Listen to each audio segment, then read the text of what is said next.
Hello and welcome to the Craft Beer Corner. I really appreciate everybody being here today, and we are going to be doing another beer review. Today's review is one of the new sampler packs that's out by Terrapin Brewing Company. It is called their Krunkles IPA Travel Trunk. So fellow hop heads, this is another one for you. I like that there are so many options out there for IPAs. That is the #1 most popular style of craft beer in America by a landslide. So we're going to be trying to review as many as we can. So all of you out there who are looking for a new, interesting, exciting IPA, you can come here and see what we think about the litany of the offerings out there. So the first one that we have today is the Luau IPA, which is a passion fruit orange guava. This clocks in at 6.5%. In fact, all three of these do. I suspect they use the exact same malt bill, just slightly varied recipe in them, though I have not done the research to confirm. I would suspect just based on the ABV being the same across this series.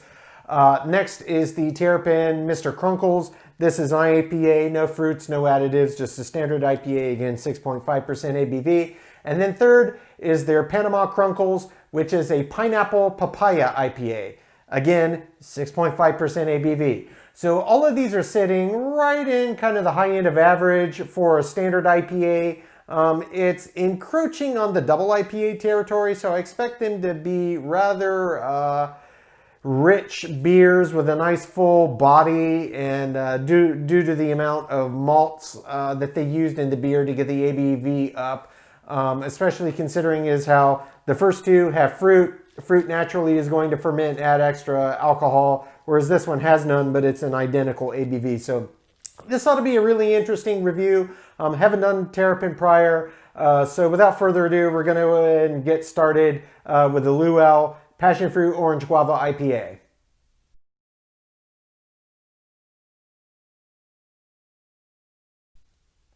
Okay, so the first beer that we're going to review in the sampler is the Terrapin Luau IPA. This is passion fruit, orange, and guava, 6.5% ABV. Let's go ahead and get this baby cracked open. Get this poured into the glass. In case you're wondering, this is one of my old, I've had for many years now, Sam Adams beer glasses. You can buy these online from the Sam Adams store. I forget the website, if it's samadams.com or bostonbeercompany.com, but really great all-purpose glass. You'll notice it's kind of fluted and flared, so you can use this for many, many styles, and it's appropriate because it's got this bulb. So even if you're drinking a sour or a stout or a porter, it's going to let the nose come out and expand. So this is a good de facto default glass. I do recommend these. I use these very, very often. At any rate, let's get this poured in. I'm going to try to do my best to pour like I know how to pour a beer. I never worked as a bartender, so I'm not the best in the world at this, but tend to get the job done. Okay. Actually, that was a really nice pour. Beautiful. All right. So that is extremely effervescent. Got a lot of carbonation in there. It is a beautiful color. Probably some of it slightly really bright orange and yellow hue from that passion fruit orange and guava. It's a really beautiful looking beer. It's got a really nice tightly formed head. This is exactly what you look for in an IPA. I don't have to wait for this to settle. I'm going to go ahead and give it a sniff, and then we're going to jump right in and see what she tastes like. Oh, that smells amazing. You can absolutely smell the fruit out of the gate. You can individually pick out passion fruit, orange, and guava, and it is heavy. I don't know how much of these fruits they used in the brewing, but it smells like it is substantial. So I'm really looking forward to this one. Let's go ahead and give it a sip and see what this has to offer.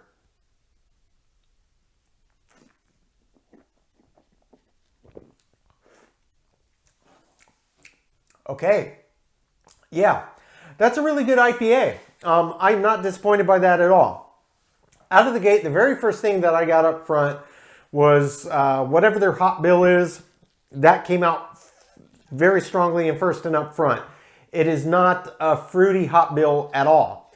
It's not a piney, resinous kind of West Coast style hop profile at all. It's almost more of a UK earthy, think Fuggles, but a little bigger in profile and bitterness up front. It's really good earthy hops, and actually it balances very, very well with the fruits that they chose to use in this recipe. You can absolutely taste the orange. It hits you up front. It's got the stronger flavor that comes through.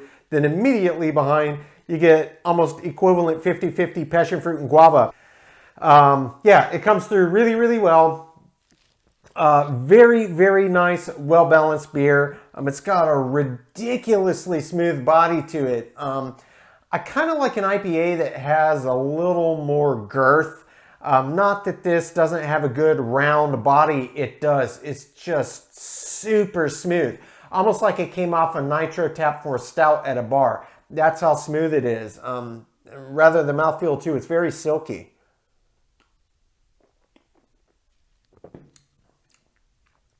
Yeah, absolutely. I stand by what I said. It's got a nice medium body.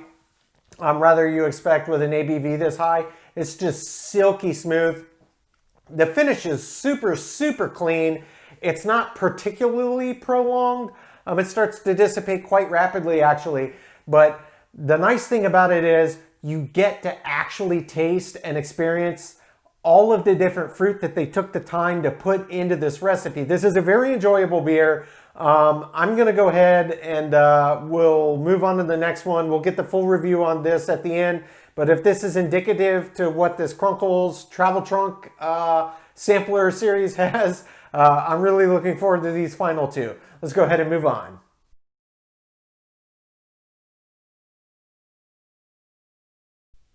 Okay, so for the next beer we're going to be sampling here, this is the Terrapin Mr. Krunkles IPA. Again, all of these are 6.5% ABV. This is the outlier in the group in that it doesn't have any additives. It is a standard IPA, water, malted barley, hops, yeast. That's it. No fruit, no adjuncts, nothing. Just classic IPA beer. Let's go ahead and get this bad boy cracked. I like the mustache on the can. The most interesting Krunkle in the world. They've got something alluding to that on the actual travel trunk box itself. It's interesting packaging. It is obviously 3, so 4 of each in the 12 pack, so you get plenty to enjoy. Let's get this poured in the glass. I will do my best to pour this well. Gently down the side for the first half. That's the rule. And then straight down the middle, and that'll let it form its proper head. And that looks like a solid pour to me. Okay, so this one, out of the gate, I can say this already looks a little bit different than the Luau. This looks like a classic IPA. It's not as deep orange, which I'm sure the fruit from the prior imparted into it. This looks like a classic IPA. Still nicely effervescent, not quite as much so as the Luau IPA, but again, has a really nice head formed with nice tight bubbles. It's very creamy looking. Let's give it a sniff. Okay, I can already tell you out of the gate, the aroma on this one is not particularly pronounced, but what I can pick up is a standard IPA, and it smells like the hops that were in the first. So it smells like earthy hops. There's nothing fruity or floral about it. So I suspect that my theory is correct, that they essentially use the exact same ingredient bill, only for the Panama Krunkle, which we'll review last, and the Luau we reviewed first. They added different fruits in there to spice it up and change up the beer recipe. So let's go ahead and give this a sip and see if my theory is right. If it has a nice earthy hop, but not pungently bitter, I suspect that I'm on the right track.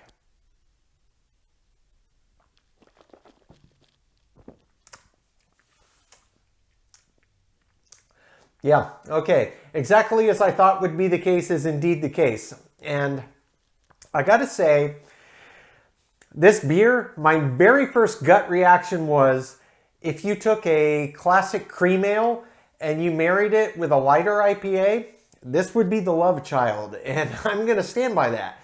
This is ridiculously smooth. It indeed does not have a piney, florally, estery hop profile No fruity, nothing like that. No hidden weird spices, cloves, nothing. It is a classic earthy, almost fuggle hop-like characteristic through and through. The body is again medium. I'm going to have another sip to make sure that I'm remembering this correctly. Absolutely. It's a classic IPA. 6.5 is a little bigger than your average, but it doesn't quite pack that classic hop punch. It's not quite as kick you in the teeth with the bitters. This is extremely approachable IPA. Anybody that's just getting into IPAs, maybe you don't drink French roast coffee black, which is actually legitimately how I got into IPAs to begin with when I stopped drinking coffee with milk and sugar many years ago. The first time I tried IPAs was, I was 21, 22 years old, so nearly 2 decades ago. Spoiler alert. But yeah, I didn't like them at first. I hated them. And those were in the days when I drank my coffee with sugar and cream. And over time, my palate evolved and I stopped drinking cream and sugar, and I really started appreciating that roasty, rich, bitter profile that you get. Same thing rings true beer and coffee. There's a lot of parallels, especially when you're talking IPAs. This is no different. This is a classic IPA. It's ridiculously smooth, nice medium body. It's got a really silky mouthfeel, just like the Luau did. Really, it's almost indiscernible except for the fruit is missing. It's the same beer with the fruit missing. I expect all of these, when we come back and give them their final ratings, these are going to end up being ridiculously similar in rank. Maybe slight deviations just for personal preference in the feeling in the intangible category. If you're new to the channel, I do give a full beer review at the end. It's 10 categories and a max of 10 points in each category, so 0 out of 100 being the top. I do expect all of these to be pretty similar in a line, but we'll get the full review on Mr. Krunkles at the end. For now, let's go ahead and get to our final beer, the Terrapin Panama Krunkles, which again, 6.5% ABV. That's going to be a pineapple papaya IPA.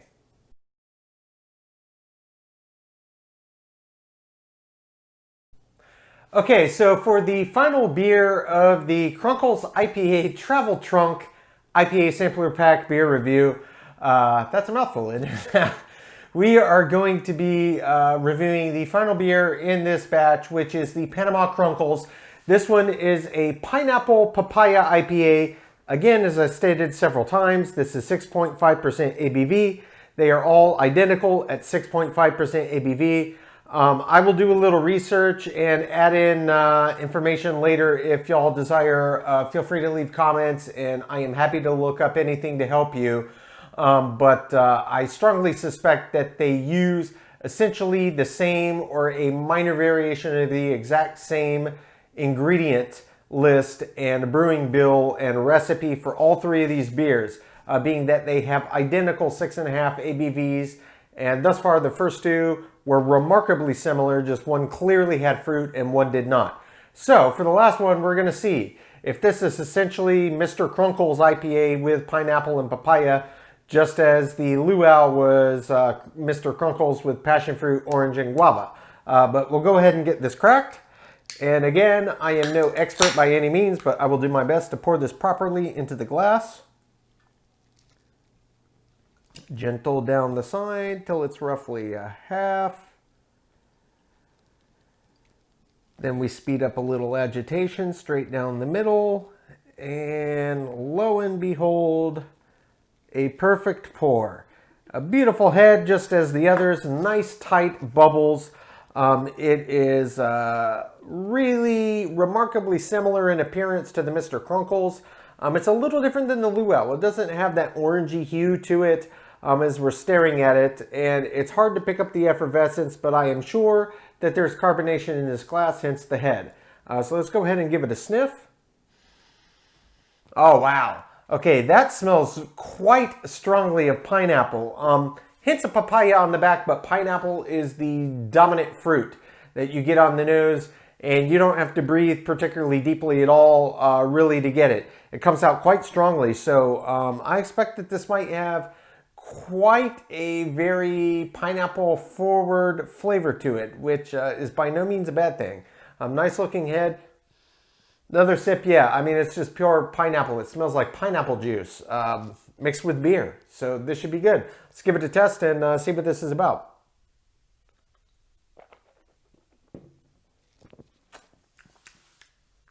Oh, yeah. Oh, that's absolutely lovely. Yeah, that's rather exactly what I expected. Essentially, this IPA travel trunk, Mr. Krunkles, Terrapin, IPA sampler, whatever you want to call it, this is rather exactly what I expected. All three of these beers, essentially, whether or not they actually are in reality, taste like they are the same beer, just in different variations. And this is no different.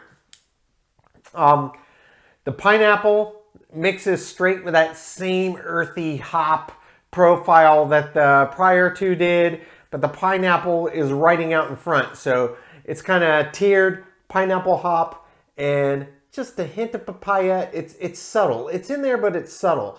And it has a pretty even curve as you go down. If you think of the ramp up of flavors and down the bell curve, it doesn't really deviate where hop and pineapple and papaya disproportionate from the original ratios. It's very steady and very consistent all the way around. This is really, really nice. Pineapple is a really, in my personal opinion, it's a really great fruit and a nice lighter IPA, especially since this doesn't have resinous, piney, tarry, any kind of notes. And you could think, oh, wow, pineapple would be great with, say, a New England hazy IPA, which is all the craze, the big bursty, fruity. I'm not into that. I mean, I'll drink them, but I think that New England IPA craze is way blown out of proportion. And I'm sorry, I'm not a hater per se. I am a lover of all beer, and I've had plenty of the New England style. I just think it's kind of a silly craze. The whole hazy thing and the big bursty, fruity, juicy. I mean, they all use the same ridiculous descriptors and they all taste stupid similar. I don't get it. I don't know who started it, how it became a thing and a subset, but it's not for me. This is true, honest, real craft beer. There's no haze here. I mean, it's a nice, beautiful beer. Looks just like you'd expect from an IPA. Indeed, we still have some head left in here. Gonna have one more sip.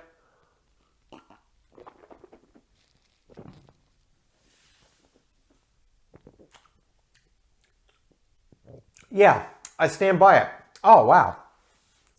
You know, if you really take the time, you've probably noticed in many episodes, I take a sip and I swish it all around my mouth. There's a reason for that. It's to let my entire palate get coated with the beer. I can feel it. I can feel the weight of it, the viscosity or lack thereof. So I can get a really good sense of the body to the beer before I even swallow. Same thing with the mouthfeel. Beer is meant to be experienced. It is absolutely a sensory experience for the entire body. Don't be shy. It doesn't matter if anybody gives you the stink eye, looks at you funny. What is this lunatic doing over there gargling with beer? It doesn't matter. If you want to get the most out of trying a new beer, I promise you, get it into appropriate glassware. Make sure that you smell it first. We taste with our nose before we ever even sip on the beer. Scent of smell is the dominant olfactory sense that underlies all of the various senses and subtleties that come with taste. It's all related to smell, so that is the number one. And it dissipates very quickly after you open a beer. So once you get it poured and get it in the glass, get in there and breathe deeply. I can tell you I can still smell this, but now that the head's dissipated and it's been a good minute or two, I promise you that this is not nearly as aromatic or enjoyable on the nose as it was when I first opened it. Beer to enjoy the aroma, and henceforth to fully enjoy the flavor profiles and everything it has to offer, you have to get in there and experience it early. Nice fresh beer, pour it freshly, get in there, breathe in deep. Then get it in there and just swish it around.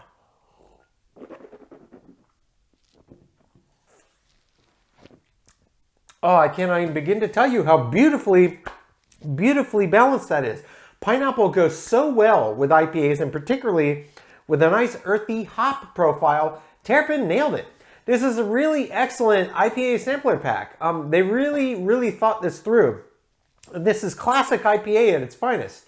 And it's 3 of essentially what I suspect strongly without having proof. I will research it. Go ahead and leave comments if you'd like me to take the time to research and pull up all the nitty gritty. I'm happy to do so for you. But I strongly suspect without having done it that this is essentially the exact same recipe just in 3 different formats. And it's a very interesting beer release. I got to say I'm very pleasantly surprised. Bravo Terrapin. This is another great beer. I've enjoyed all 3 of these immensely. I'll come back and give this one the full rating, and we will go over all 3 at the end and give it our full score. And I will see you back here in just a minute while I gather my thoughts and finish rating the Krunkles and come back here.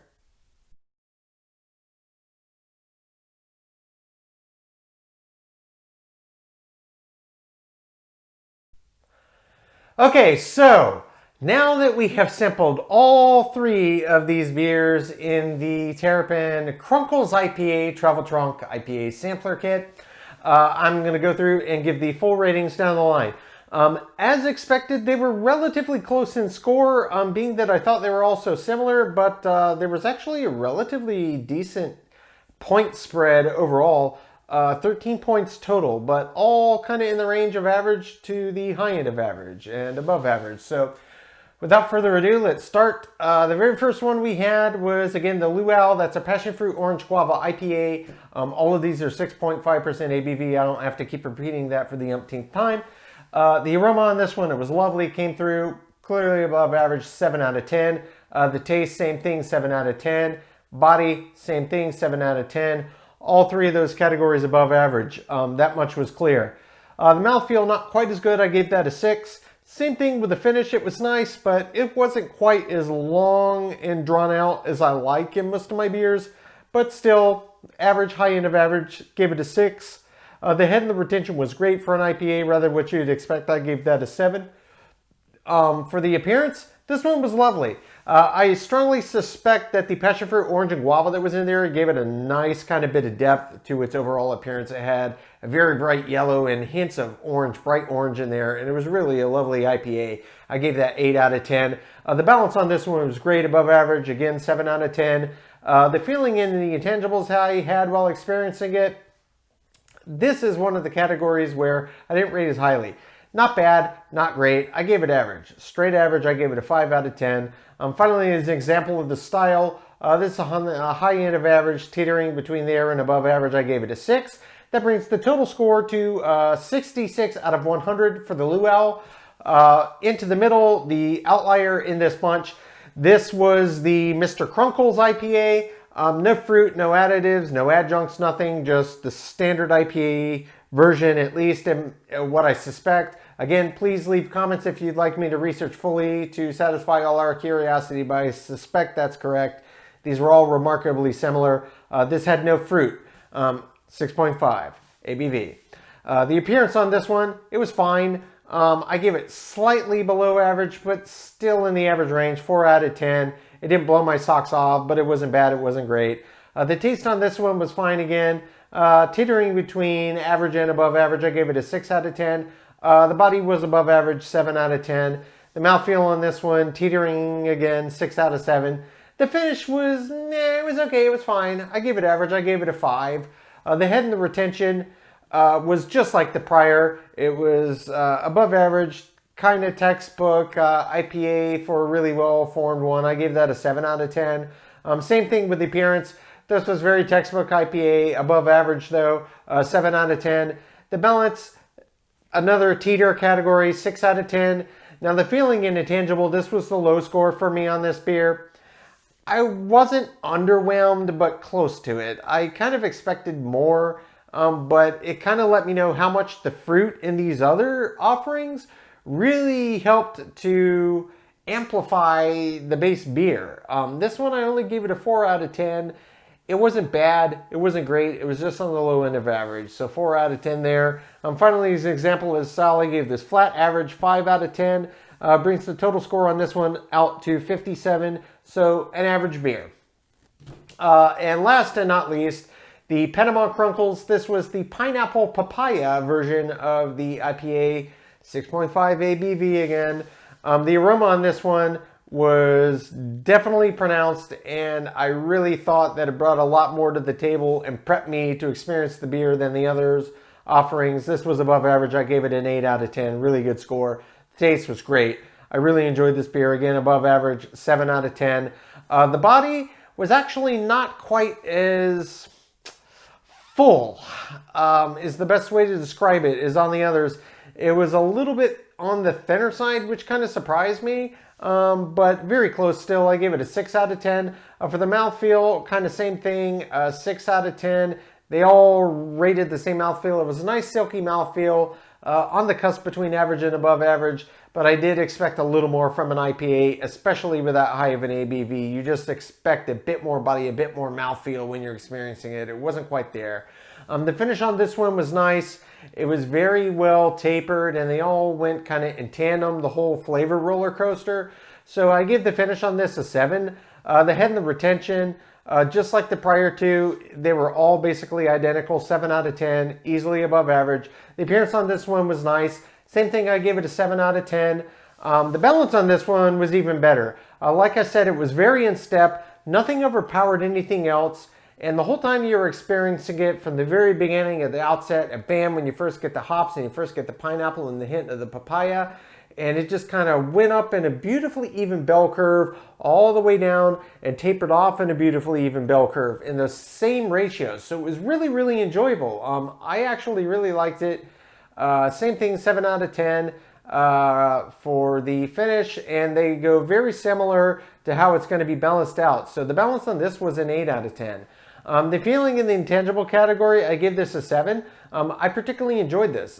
Pineapple is a great fruit that pairs well with an IPA, particularly with a hot bill like this, where it's a nice earthy hop. There's no pine and resin to have to dig through, and it's not a stupid New England style juicy IPA. And I hate to pick fun of them, but that's the newest trend, and okay, yeah, I get it. New England Hazy Juicy IPA. Bravo. There's like several hundred of them now. That's old news for me. So I give that a 7. Finally, as an example of the style, I give this a 7 again. Almost across the board above average. This brings the total score on this one to 70, which is strongly and cleanly above average. This was my highest rated. So 66, 57, 70 in that order. All of these are absolutely worth trying. They all share characteristics, but they brought something unique and different to the table, and I really enjoyed all of them. It's kind of interesting to see how a brewer like Terrapin can, and again, leave in the comments if you want me to fully research this. I'm happy to do so, but I suspect I'm right. Basically the same ingredients, the same recipe, the same bill, just in a slightly different variation. And that's a really unique concept of throwing down a beer. Not dissimilar to what we did a few episodes ago with the Stone sampler pack and their hop revolver. It's essentially the same, only now with a new and a different hop variety, so it totally changes the beer. That just goes to show you how important it is when you're choosing your ingredients for your beer recipe. One minor alteration is all it takes to completely alter the characteristic of the beer. And that's not a bad thing by any means. The more the merrier. The more options from which to choose in the marketplace, the better. That is a good thing for craft beer. It's a good thing for the industry, and it's certainly a good thing for we connoisseurs. We are the beneficiaries of all the experimentation that the brewers decide to put out at our disposal. It's fantastic. We get so many different beers with just minor tweaks, and yet they are all completely different. Completely different experience. At any rate, this concludes the Terrapin Brewing Krunkles IPA Travel Trunk, which is the IPA sampler. This is out now. You can get it in stores, mostly nationwide. Absolutely worth seeking out if you're a fellow hophead. 3 very unique and interesting IPAs that really kind of take you on a ride and really let you kind of expand your palate and your knowledge of what it is to think about beer tasting at its essence. Same similar profile here down the line, just slightly tweaked, slightly varied, and it makes for a completely unique and interesting experience. I hope you enjoyed. Ladies and gentlemen and everybody, I really appreciate you joining us here. If you found this entertaining or you got some knowledge out of this and you'd like more content, we have much, much more in store. We are a new channel. We will be doing many, many more beer reviews. current beers that are out, beers that are hard to find, highest rated beers from multiple sources. We're going to be doing our own versions and tastings and reviews of beers that are not rated as highly, some that are allotted to be the best, some that are allotted to be the worst. We're going to be doing beer equipment reviews, homebrewing recipes, beer and food pairings, the whole gamut. If it's related to craft beer, you're going to find it here. So please do consider liking, subscribing. If you want to keep in the loop when we drop new videos, we will, at least in the beginning here, be dropping videos twice a week. And always going to be something new to you out on all of our episodes. So I hope you enjoyed. I thank you all for tuning in. As always, keep it beer, keep it craft. We'll see you on the next one. Cheers.